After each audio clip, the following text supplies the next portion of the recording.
Es lunes y si es lunes hay economía y memes con el señor Martín Epstein. Bienvenido. Hola Martín. ¿Todo bien? Bien.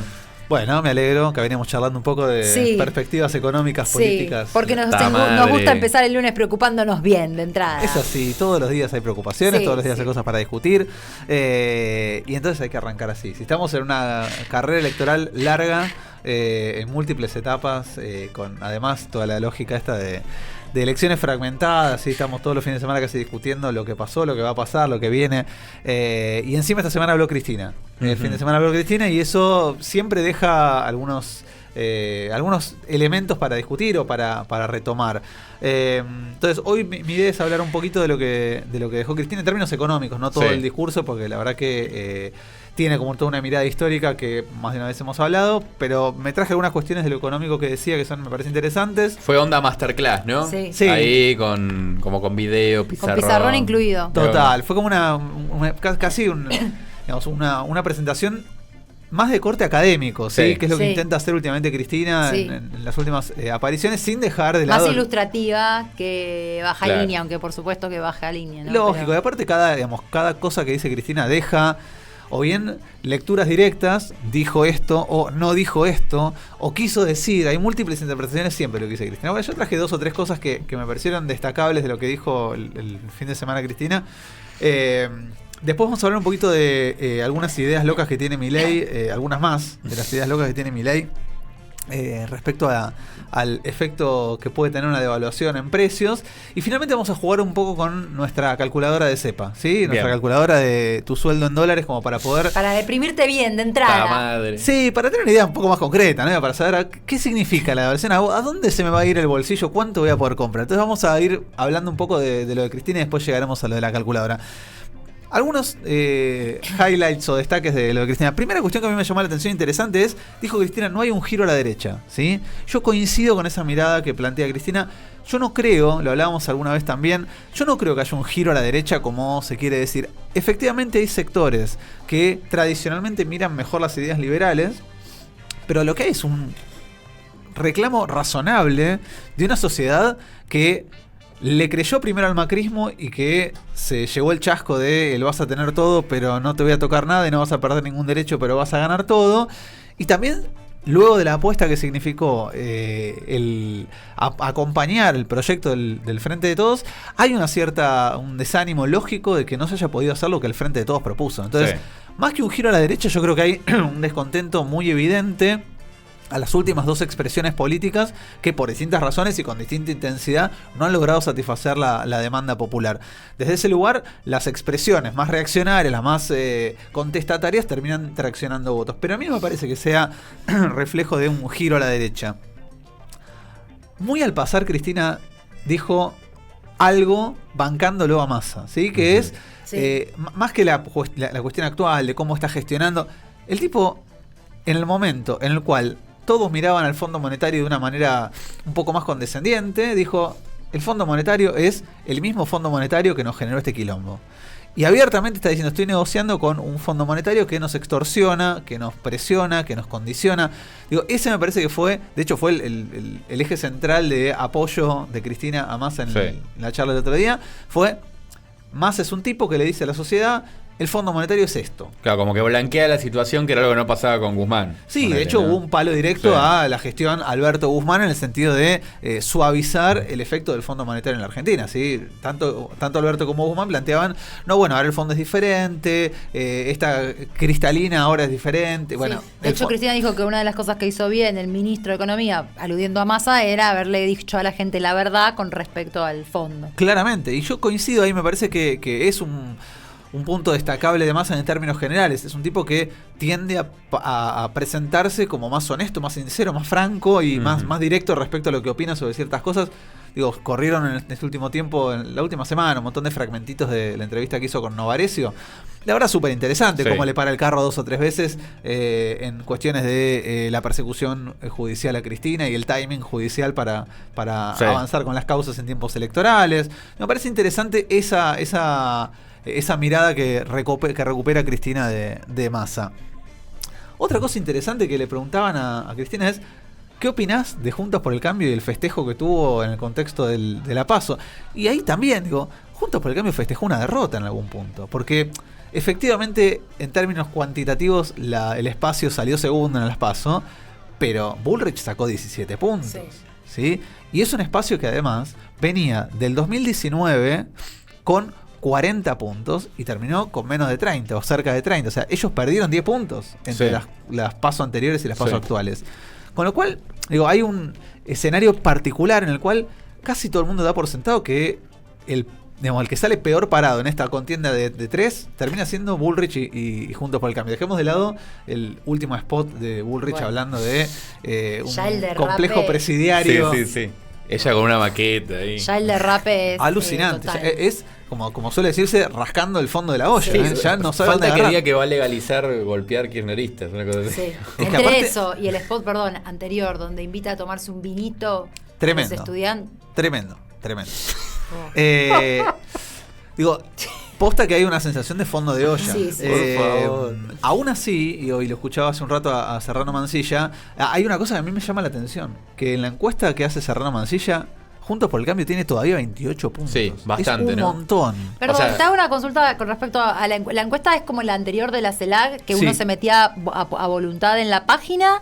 ¿O es una encuesta que ellos han hecho en el territorio? No, presencial. ¿sabes? Hicieron presencial, 1.500 casos en todo el país. Se tomaron como 3 semanas para hacer todas las entrevistas. La CELAC es una de las encuestas que en su momento le pegó es la que le pegó al escenario que vimos ahora.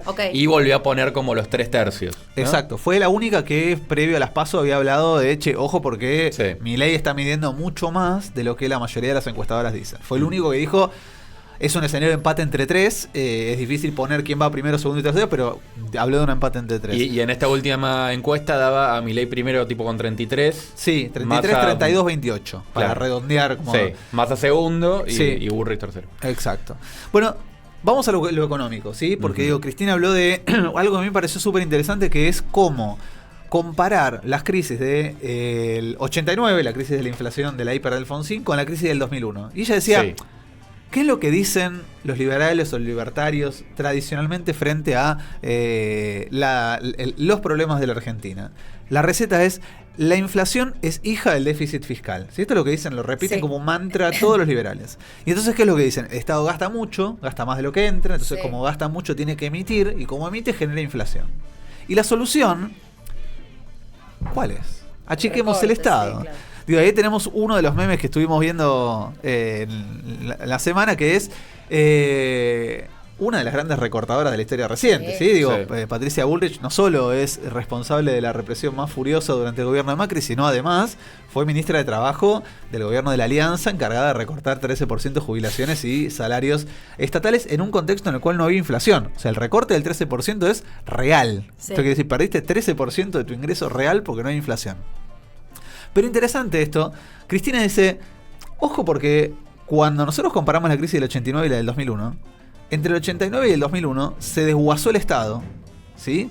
Se bajó la inflación a 0, porque pasaste de una hiper a una inflación 0 o con deflación inclusive, y sin embargo, al comienzo de la escena, en el 89-90, tuviste una crisis de deuda fenomenal y una crisis que reventó además con un plan Bonex incautando ahorros, y terminaste en el 2001 con un plan exactamente igual, de incautación de ahorros por la vía del corralito. Claro. Con lo cual, esta idea que los liberales traen de que la solución a los problemas de la economía argentina vienen de la mano del recorte y el ajuste, en la práctica no tiene asidero. Porque, o sea, en esa década achicaste todo el Estado, en la década menemista de los 90, e igual te reventó todo en el 2001, habiendo achicado el Estado y sin tener este famoso déficit fiscal. Y agregale que arrancaste esa década con una hiperinflación, la cerraste con deflación, o sea que ni siquiera la caída de la inflación a 0 o a negativo te estabilizó la economía. No. Digo, por eso es que yo suelo decir, además de que la realidad choca, o la teoría se choca contra la realidad, ¿sí? Esta idea de que achica el gasto y con esto resolvés los grandes problemas de la Argentina. Digo, la otra cuestión fundamental es entender que la inflación 0 o la inflación baja a todo costo tiene un efecto directo que es reventar la economía.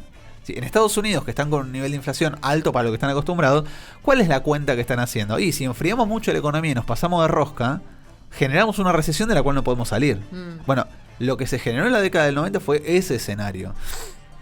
Pero, ahora, perdón, sí. porque veo que Cristina todo el tiempo compara esta situación con el 89. Sí. ¿Tiene que ver con la inflación? ¿Hay otras características económicas que sean parecidas? Digamos, el punto de contacto claro entre un escenario y el otro es que en el 89 vos tenías escasez de dólares. ¿Sí? Lo que disparó la crisis del 89 fue que te quedaste sin dólares, que los organismos internacionales dejaron de prestarle a la Argentina y le empezaron a exigir el repago de la deuda, sobre todo contraída por el gobierno militar, en un escenario en el cual no tenés dólares. Entonces eso produce el escenario de hiper. Sí.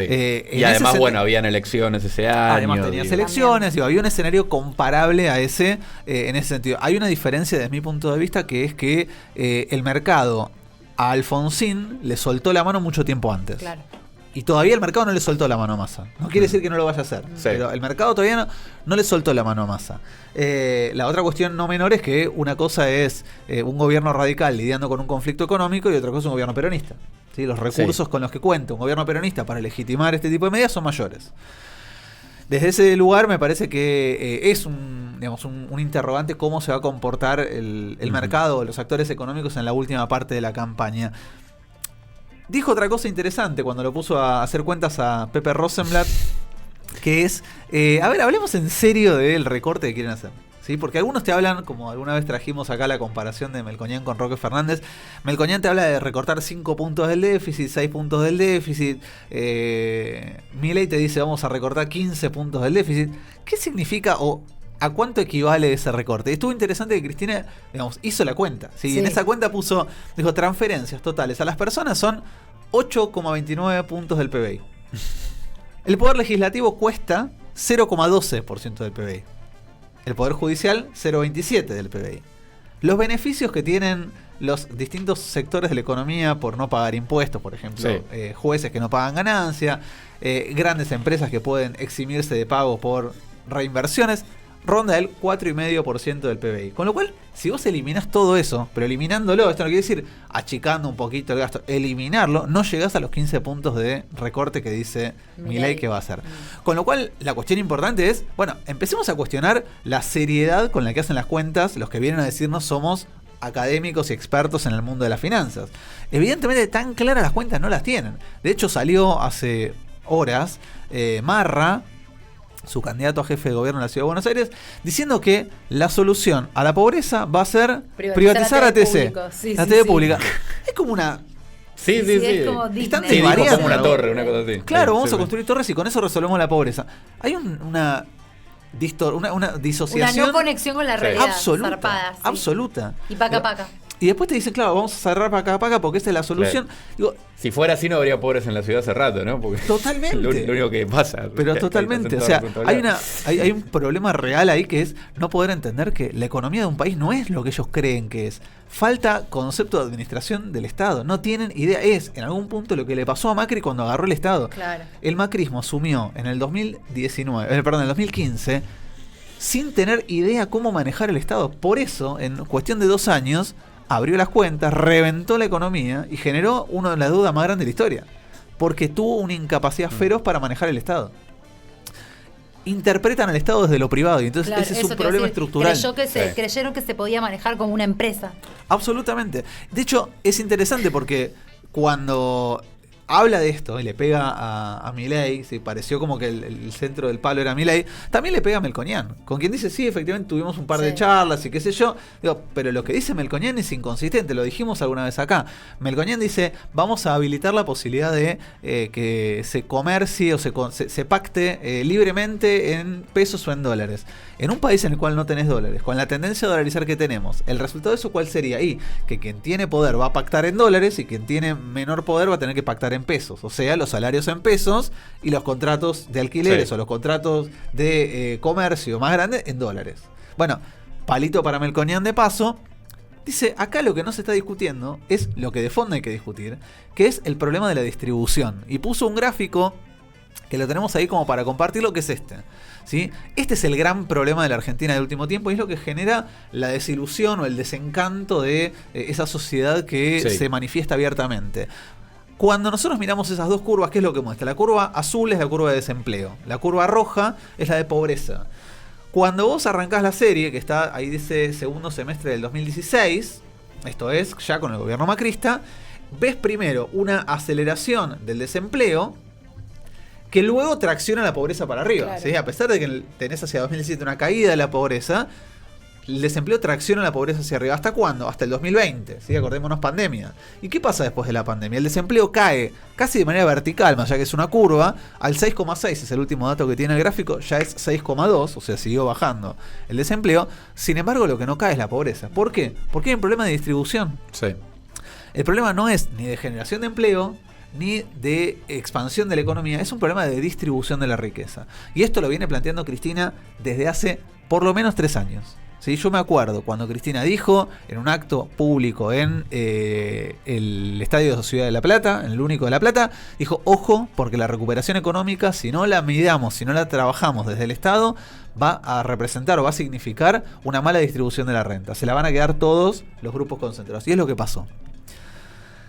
Por eso digo, el gran desafío que Cristina le lanza hacia adelante a el Massa ministro candidato es esto. Es cómo hacer para revertir un escenario de buen nivel de empleo o de un bajo nivel de desempleo con una mala distribución de la renta. Desde ese lugar coincide un poco, pega un poco, se junta un poco con las últimas políticas de Massa. Si Massa dijo abiertamente, ustedes quieren saber cómo va a ser mi programa económico hacia adelante, miren las políticas que estoy tomando ahora. Digo, Massa está diciendo abiertamente, mi programa económico en caso de ganar va a ser va a ser redistribución del ingreso, va a ser asegurar que quienes hoy pagan impuestos de manera inequitativa dejen de pagarlo. Digo, ya estamos camino a que se apruebe ganancias esta semana, vamos camino también a que se discuta en el Congreso la devolución del IVA de manera sostenida, ¿sí? Por ley, no por 2 o 3 meses. Okay. Bueno, vayamos entonces al segundo punto que traía hoy, que es cómo relacionar a Milei con la devaluación, la inflación y las medidas de Massa. Y entonces primero vamos a ver un meme que un poquito lo hablábamos antes, que es el segundo, en el que... Vas a gastar más plata en ese conjunto de bienes. ¿Qué tiene que pasar con tu consumo en el resto de los bienes? Bajarlo. Tiene que bajar. Entonces esos precios tienen que caer. Por lo tanto, la devaluación no genera inflación. No genera inflación. Vas a gastar más plata en ese conjunto de bienes. Es espectacular. Me mata Milei vestido de deportivo, además. Milei vestido de deportivo diciéndote la devaluación no genera inflación cuando, primero... No sé en qué país vive o dónde lo pasó hace un mes. Hace un mes, claro. Pero eso es fantástico. ¿Cómo alguien te puede negar algo que no es que, bueno, hay que remitirse a 20? Pasó hace un mes. ¿Pero sabes por qué? Porque el tipo vive hablando desde una teoría que encima es una teoría antigua. Pero que no se ajusta con la realidad. Pero ni siquiera eso, ni siquiera se ajusta a la realidad. Pero además es una teoría que ya fue refutada. Es como que hoy discutamos que, no sé, alguna teoría, pensemos en alguna que haya sido modificada en la historia, ¿no? Digo que, qué sé yo, no se me viene ahora alguna. Pero pensemos en lo que el tipo dice es, en los libros, en la teoría... Como la economía es una economía cerrada, si vos tenés 100 y te aumenta un precio, vas a gastar más en ese precio y entonces vas a gastar menos en el otro, como vas a comprar menos del otro y va a bajar el precio de ese otro. Digo, bueno, esto en teoría económica se refutó bajo la idea del pass-through, que es el paso a precios de una devaluación. No en la Argentina, en el mundo. Claro. Digo, toda devaluación en el mundo tiene un correlato de paso a precios. Puede ser que el pase a precios no sea muy alto, pero en nuestra historia reciente... Todas las devaluaciones rondan el orden del 70% de pass-through. Eso quiere decir, vos devaluás un 100, tenés un 70% de aumento de precios automático. Sí, y además que con el estilo ideológico que tiene Milei, no es que va a decirle a los empresarios, che, no, pará, no. Es más, les voy a contar una chantada que acaba de pasar. Los supermercados... Coto salió a desmarcarse a decir nosotros no, pero el supermercado de los descuentos sí, yo lo vi, no me lo contaron, esto el fin de semana, remarcó el 20% de cada producto, aprovechando de la canasta básica, aprovechando la devolución del IVA, que es plata que ellos no van a perder porque no devuelven ellos. No. Sin embargo, aprovecharon esta movida para remarcar un 20 para arriba. Sí, ahí lo que ocurre es esto, y lo planteábamos ya más de una vez, acá hay una falta de capacidad de control desde el macrismo para acá que no se logró rearmar, que es... que no tenés inspectores, que no tenés un volumen de inspectores de la Secretaría de Comercio que pueda ir a mirar esto, denunciar y finalmente cobrar un punitorio por haber incumplido. Pero te juro que era para ir y empezar a clausurar supermercados. Es que es lo que tenés que hacer, es lo que hay que hacer. Digo, lo que Milei dice de la devaluación no traduce en inflación, también es un adelanto de lo que viene a hacer, ¿sí? Porque Milei te dice la dolarización, ahora vamos a ver cuál es el efecto de la dolarización, porque antes de dolarizar vos tenés que devaluar. El tipo te va a decir, no, si vos devaluás, no tenés efecto en precios. Bueno, en el mes de agosto la devaluación fue del 22%, no a comienzos, sino a finales del mes de agosto. Con lo cual uno debería decir, bueno, pongamos que fue a mitad de mes, fue un poco después, pero ponle que fue a mitad de mes justo. No fue justo porque fueron las pasos. Debería haber habido un pase a precios de ¿cuánto? ¿Del 10%? Más o menos, como decía, la mitad te la pasaron a precios. El índice de precios de agosto dio 12,4. O sea que tenés alrededor de un... aprox eso. Con lo cual también es esperable que el mes de septiembre tengamos un aumento similar. Ahora, ¿qué pasó con alimentos en particular? El pase a precios fue del 15,6%. ¿Sí? Tuviste una devaluación del 22%, 15,6% de alimentos. Y entonces cuando vos miras qué pasó con la canasta básica alimentaria, que esencialmente son alimentos, la inflación de alimentos te llevó a la canasta básica al 17% de aumento en el mes de agosto. 17 contra el 22 de la devaluación de ese mismo mes. Digo, hablame de pase a precios o de que no tiene efecto una cosa sobre la otra. Cuando Milei sostiene que no tiene pase a precios y la realidad lo contradice, ¿qué te va a decir? Te sigue corriendo con teoría. O sea, lo que ocurre, yo de hecho en las columnas que estoy escribiendo ahora en el Argentino, juego un poco con la idea de él autoproclamado o el autopercibido académico. Digo, hasta en términos técnicos, su discurso es un discurso que ha sido refutado en los ámbitos académicos. O sea, está hablando de una teoría que fue refutada. ¿Sí? Entonces, el gran problema de Milei no es que dice cosas, está repitiendo una teoría que no funciona, que fue cuestionada en los ámbitos académicos de los cuales él dice ser parte. Bueno, yo diría como contrapartida a esto, pensemos en cómo se hizo para intentar contener el efecto real de esa devaluación desde agosto para acá. Y entonces, evaluemos, aunque sea en poquito, qué pasó con el comprando sin IVA. ¿Sí? Lo podemos pensar un poco en términos generales. Ahí tenemos también un meme jugando un poquito con la entrevista soy yo en este momento. Sí, eso. Claro. O sea, hacemos todos la cuenta de cuándo nos conviene, qué nos conviene, como de estamos hecho, ahí. Me amigué con la verdulería de la vuelta de casa, que es medio carula, pero tiene débito, claro. y no remarcó, digamos. Bien. Es que está bien por la señora de la verdulería. Sí, muy bien. Está muy bien esa porque, digamos, es una vuelta interesante la de recuperar ingresos. Lo charlábamos alguna vez atrás. Digo, la gran diferencia que hay entre esta medida y la medida que hizo Macri 4 años antes, que fue llevar a cero la alícuota, es que esto que decía Euge recién, lo hicieron todos en el 2019, que es, si vos me bajás la alícuota a cero, ¿qué es lo que hago yo como comerciante? Te subo un 21% los precios y me morfo ese 21% de diferencia. Claro. Ahora, si vos generás un mecanismo de devolución del IVA, más allá de que alguno haga lo que vos decís de los supermercados, en términos generales, no hay motivos para que la sociedad remarque precios. Claro. Porque en realidad es un beneficio que recibe la sociedad entregado por el Estado directamente. Sí, pero bueno, tiene que ver con la chantada y el abuso permanente del privado, ¿no? Y esto que vos decías de la falta de la imposibilidad de controlar, evidentemente por falta de personal para hacerlo. Última cuestión sobre esto y ya pasamos a la calculadora, tiene que ver con que en la primera semana dijo Castañeto, el director de AFIP, que más de 3.300.000 contribuyentes habían sido ya partícipes del programa y habían recibido en principio una devolución de más de 50.000 millones de pesos. Eso solo en la primera semana. Digo, es guita que vuelve a mover la economía argentina. Y mientras tanto la oposición se opone a todo. ¿Sí? Se opone a todo, no hay medida que le parezca bien. Tenemos ahí dos memes. Uno es La Espina, que suele titular hiperinflación antes que nada. Entonces jodemos un poco con esto, ¿no? Como cualquier cosa que hagas va a traer hiperinflación. Es real, es no sé, pero me opongo. Exactamente, claro. Por si acaso te digo que va a venir una hiperinflación. Y el otro es del debate del vicepresidente, cuando le preguntan a la Junta, por ejemplo, las medidas para mejorar el salario. Cero. Porque todas las medidas son para eliminar el kirchnerismo, para meterlos en cana. Ahora, una medida para mejorar el ingreso de los laburantes, no hay. Cero. Bueno, vamos a meternos un poco entonces ahora con la calculadora. ¿Sí? Yo les había dicho la semana pasada, les había traído otra calculadora de dólares, del sueldo en dólares nada más. Esta que armamos desde CEPA, que se llama tusueldoendolares.com.ar, van ahí y pueden ingresar su propio dato. Ahí estamos con la página a vivo. Les permite poner de manera muy simple cuánto cobran, a cuánto sería en dólares, y después vamos a mirar un poco por qué. Porque la cuenta nosotros la hacemos con un tipo de cambio a 3.700 pesos. ¿Por qué? Bueno. ¿Por qué 3.700 pesos? ¿Por qué? Porque es la cuenta base con la cual deberíamos trabajar si pensamos de esta manera. Milei nos dice voy a liquidar el Banco Central.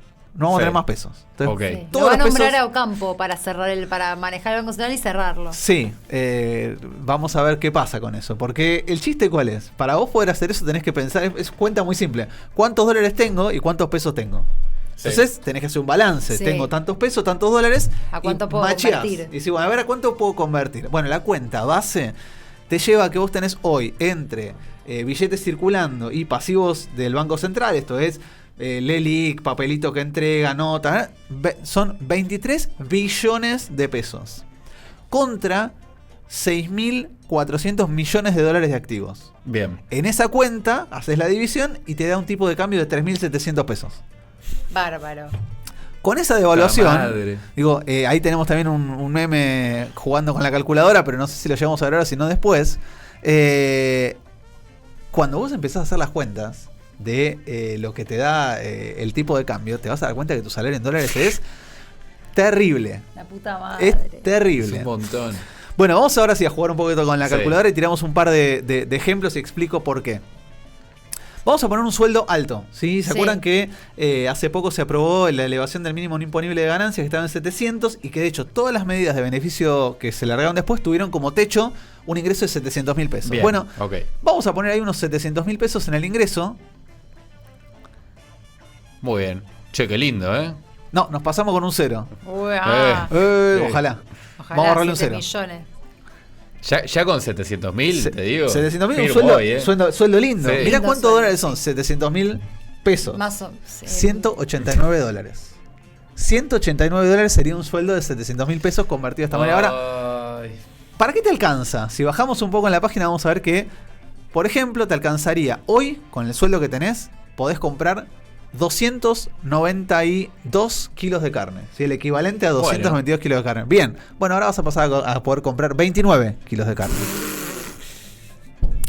Sigamos un cachito. Medidos en litros de leche. Tu sueldo hoy de 700.000 pesos equivale a 1.795 litros. Cuando lo dolarices te va a ir a 179. ¿Pero por qué? Porque primero tenés que devaluar para poder dolarizar. Claro. Tenemos que llevar el tipo de cambio a 3.700. Con lo cual, en ese traslado a precios vas a poder comprar mucha menos cantidad de productos. O sea, podés comprar tipo un 10%. Claro. Exactamente. Así. Exactamente. Bárbaro. Es una licuación fenomenal de salario. Si tienen otro ejemplo con los fideos, ¿sí? Hoy equivale a 1.184 kilos de fideos contra 118 que comprarías en la otra eventualidad. Estamos hablando de cosas baratas. Sí. Digo, productos aparte bastante... Abajo chiquitito también se ve a cuánto se iría el precio de cada cosa, exacto, ¿no? Por litro. Porque tenés ahí que lo tenés por hoy litro. por hoy el litro de aceite exacto. está a 768 pesos y que se te iría un litro de aceite a la bicoca de 7.721. ¿Te gustó? Para un litro de aceite. No, es muy simple, es multiplicar, es un whisky. Es multiplicar el precio actual por 3.700, que es el tipo de cambio. Si vamos para abajo y al último de los ejemplos, ahí 5 luquitas el paquete de arroz. 5 luquitas el paquete de arroz, 7.300 el kilo de azúcar. Lindo, ¿no? No zafa nada. Además. Nada, fíjate al final. La yerba 10 lucas. Pancito. El pan 7 lucas y media. Una gaseosa. Ahí está la gaseosa. Cola. La birra, por ejemplo, se te iría 5 lucas la birra. No. 5 lucas y la birra. Aunque te devuelvan el IVA, no zafás. Aunque te devuelvan el IVA, no zafás de ninguna manera. Ahora, no hay chance. Pongamos otro ejemplo que me parece interesante, yendo de vuelta al principio. Podemos poner otro ejemplo que es el de el salario de digamos el del RIPTE, que es el de el que nivela, si querés, ingresos en blanco en nuestro país. Es como un salario de referencia. Son 325.000 pesos que equivalen a 88 dólares apenas. 325.000 pesos te dan de sueldo nuevo 88 dólares. Con eso, y no vamos a hacer ahora todo el ejercicio de abajo si quieren, pero digo, te alcanza, por ejemplo, para comprar 13 kilos de carne. Un sueldo, digo, 300 lucas de hoy, que no es un mal sueldo, ¿eh? Sí. 300 lucas de hoy, bueno. Sí, que es un sueldo, no digo promedio, pero un sueldo que está... Es un sueldo de referencia que se toma. Bueno, 83 litros de leche te alcanza ese sueldo. 43 kilos de pan. ¿Sí? Estamos en números que destruyen el poder adquisitivo. Muy bajo. Vayamos al último ejemplo que les preparé, que es el salario mínimo vital y móvil. Ok. ¿Sí? El salario mínimo vital y móvil hoy son 118.000 pesos. ¿Posta? Ese es el salario mínimo vital y móvil. Es bajo, ¿eh? Que sirve obviamente de referencia más para planes sociales que para salario real. ¿Sí? Bueno, el salario mínimo vital y móvil es un dato estadístico además, que te sirve para comparar ingresos de tu país respecto a otros. Bueno, nuestro sueldo, nuestro salario mínimo vital y móvil, convertido a dólares, daría $32.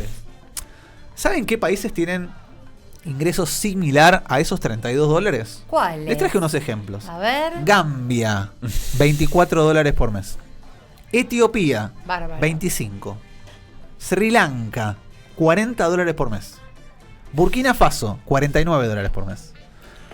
Argentina, que es un país de ingresos medios, que es parte del G20, que es parte de los BRICS, va a pasar a tener un salario mínimo comparable con países pobres del África subsahariana. Ese es el traslado a precios que significa una decisión como la que propone Milei en los términos que lo está proponiendo. Porque además, tipo $32, bueno, o 24 en términos casi internacionales, o sea, en Estados Unidos, es una comida, ponele. Pero es que por eso digo, el efecto que tiene, y esto es lo que hay que discutir y plantear todo lo que se pueda, es dolarizar en los términos en los que estamos, es reventar el salario, pero además viene de la mano de una brutal hiperinflación. O sea, lo que provoca una dolarización en los términos que tenemos hoy es una dolarización, un ajuste recesivo y una caída fenomenal del poder de compra del salario. Es provocar la hiper de Alfonsín, para que se entienda. Ir hacia un esquema de dolarización es provocar la hiper de Alfonsín. Con la diferencia que vos venís con un modelo económico que destruye la capacidad del Estado para responder ese fenómeno económico. Ahora, por eso es que hablan de un proceso a 35 años, ponele. Porque estás rompiendo todo y volver a empezar ahí. Yo cada vez que escucho hablar de que el proceso requiere 35, 40, 22 años, a mí me hace acordar a los procesos militares. Sí, bueno. ¿No? Claro. Digo, el primero que habló de los 40 años fue Onganía. Onganía venía con la Revolución Argentina a instalar una transformación y la modernización del Estado por 40 años. Sí, o a dictador latinoamericano de país de Caribe. Exactamente. Digo, no debería ser aceptable en un país democrático que alguien venga a decir que la solución que trae requiere 35 años. Claro, y viste que además que ningún periodista le contesta, che, pero el mandato dura 4, rey. Claro, monstruo, aún si gobernás 2 años son 8. O sea, ¿cuántos años querés gobernar para llevar adelante tu programa económico? Perdón, Martín, una duda que se me presenta. Vos hablamos siempre de la hiper y el estallido del 89.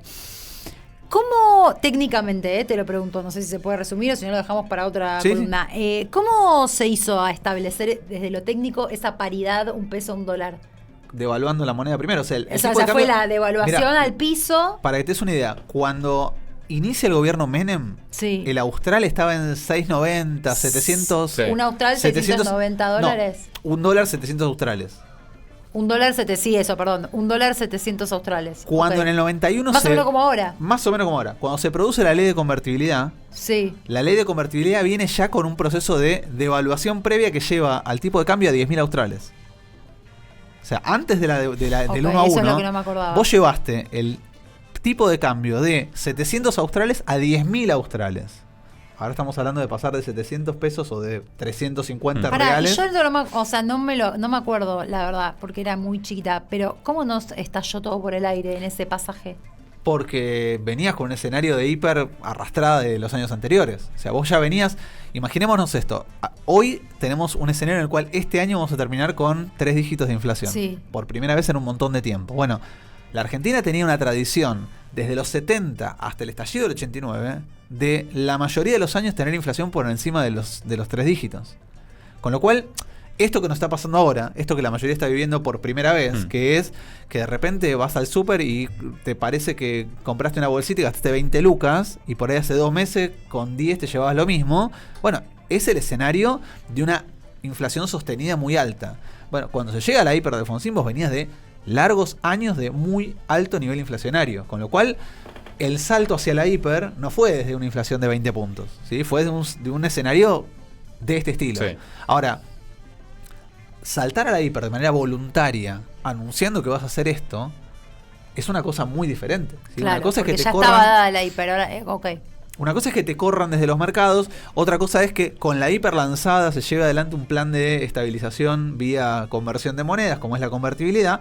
Otra cosa distinta es que vos digas en campaña, ir a provocar la si yo hiper asumo, para- vuela todo por el aire. Que es lo que está diciendo Milei. Es lo que está planteando abiertamente Sí. Milei. Digo, me parece que es importante tener estos números presentes y discutir con estos números con quienes defienden la dolarización, porque no hay argumento real, no hay economía real detrás de los números que hacen. Digo, por eso es importante lo que hizo Cristina el otro día, decir, che, ¿de dónde vas a recortar los 15 puntos? ¿Qué vas a eliminar? ¿Vas a cerrar el Congreso?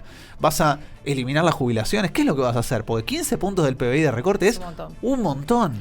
Recordemos, por favor, la página para que cada uno pueda jugar en su casa a imaginar un futuro distópico. Entran a tusueldoendolares.com.ar y ahí van a poder poner su ingreso actual convertido a dólares. Tiene, además de lo que les mostraba, toda la explicación metodológica al final. Con lo cual, si alguien quiere saber por qué es a 3.700 el tipo de cambio, que es lo que expliqué al principio, está ahí.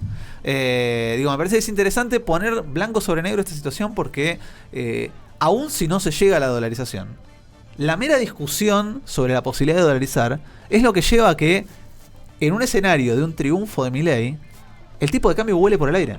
Sí, lo esperable, si Milei hace una buena elección, no es que haya que esperar a que asuma la presidencia. El tipo de cambio va a volar por el aire, porque quien puede ir a comprar dólares a cualquier valor por debajo de este que estoy diciendo, lo va a hacer. Si nosotros haciendo la cuenta sabemos que el tipo de cambio se va a ir a 3.700 y puedo comprar a 1.000, voy a ir a comprar a 1.000. Porque me estoy ganando toda la diferencia.